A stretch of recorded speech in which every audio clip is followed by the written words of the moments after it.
It's early in the morning. My name is David Ehrlichman. I'm going to be talking about structure without capture, how we can actually get things done in decentralized organizations. DAOs could be amazing. They could be, but they're falling short of their potential. Why? One of the biggest reasons I see is that DAOs, like all non-hierarchical organizations, struggle to delegate roles and authorities in a revocable way. And this presentation is not working. Let me try this again.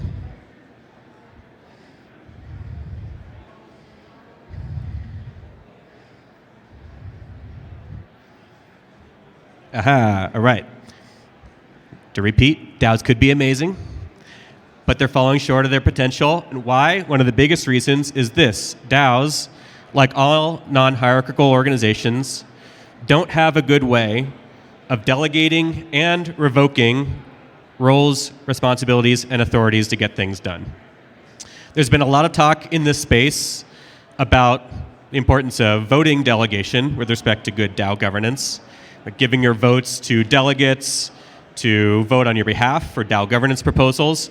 What I'm talking about here is operational delegation, giving individuals and groups the ability to take action on behalf of the DAO to get things done efficiently.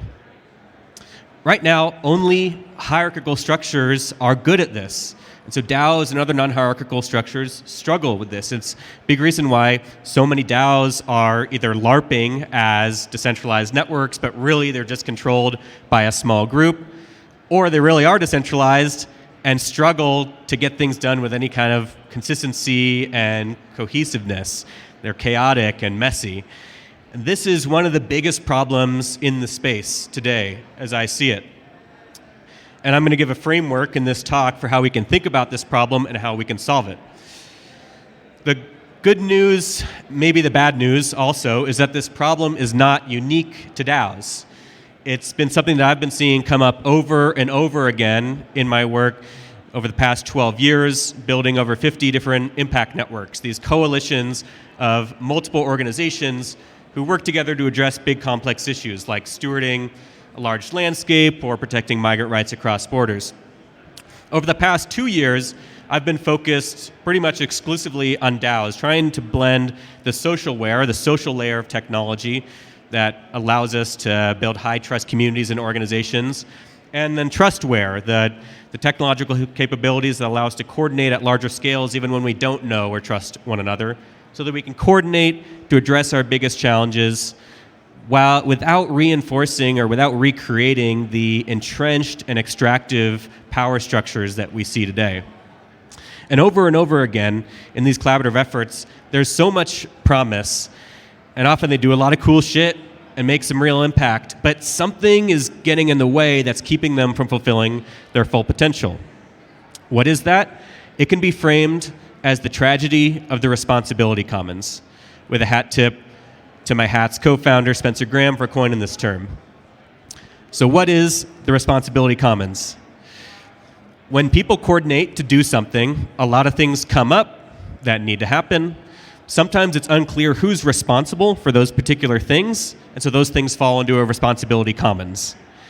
Hierarchical organizations usually have very clear roles and responsibilities, and so that responsibility commons can stay small and manageable, or there's somebody higher in the hierarchy who can explicitly delegate a responsibility to individuals and then hold them accountable to getting things done. So they don't really have a big issue with this.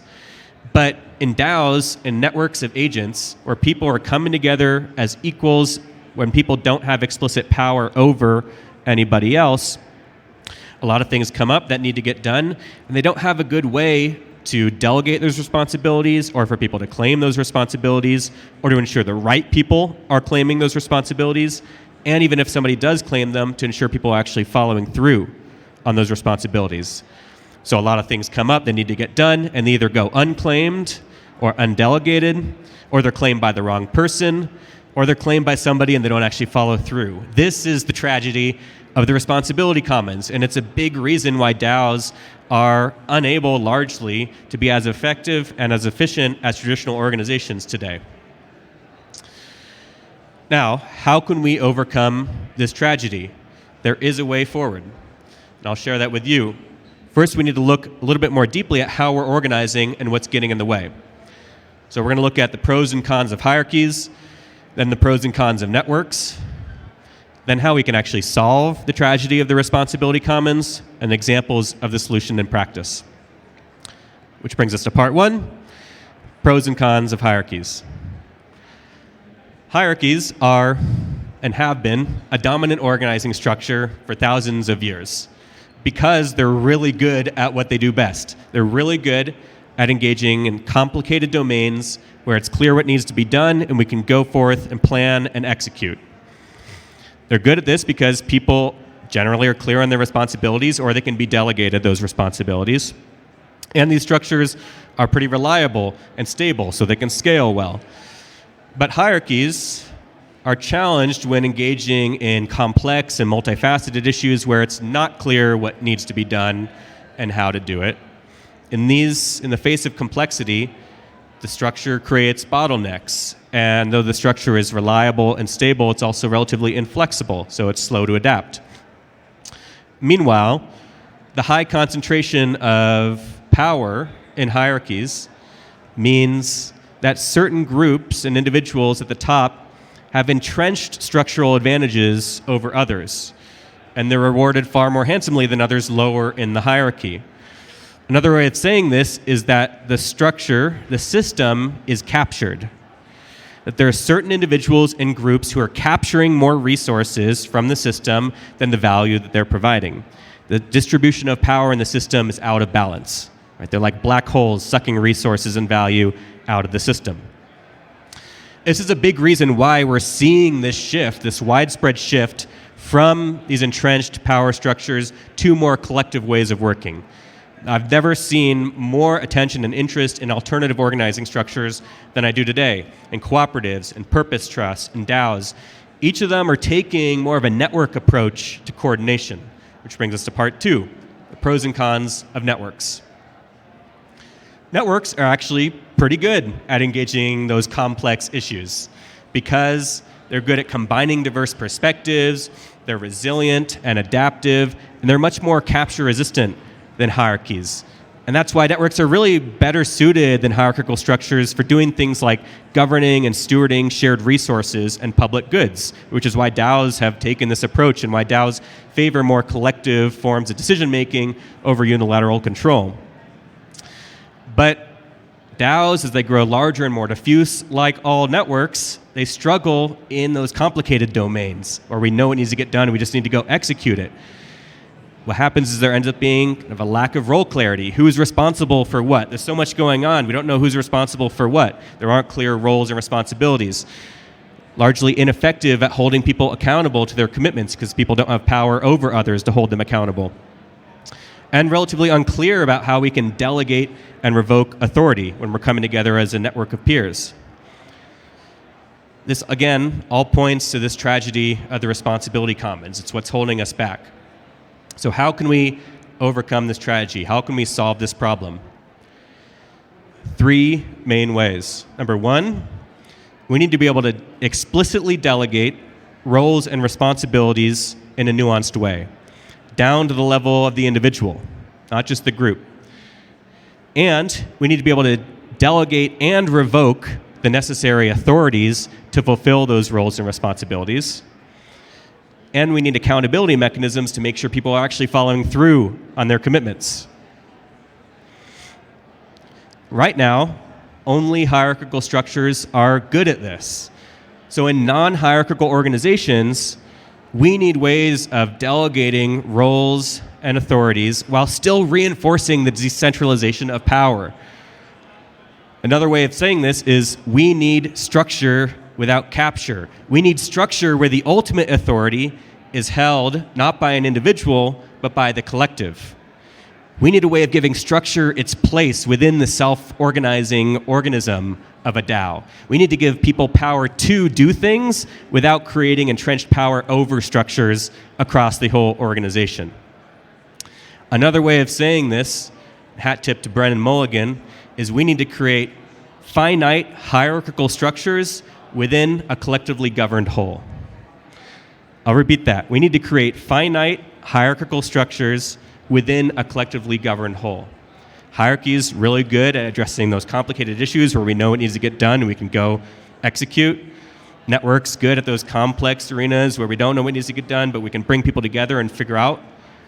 So we need to blend the best of networks and hierarchies so that we get the agility and the resilience and the capture resistance of networks with the execution and implementation chops of hierarchies.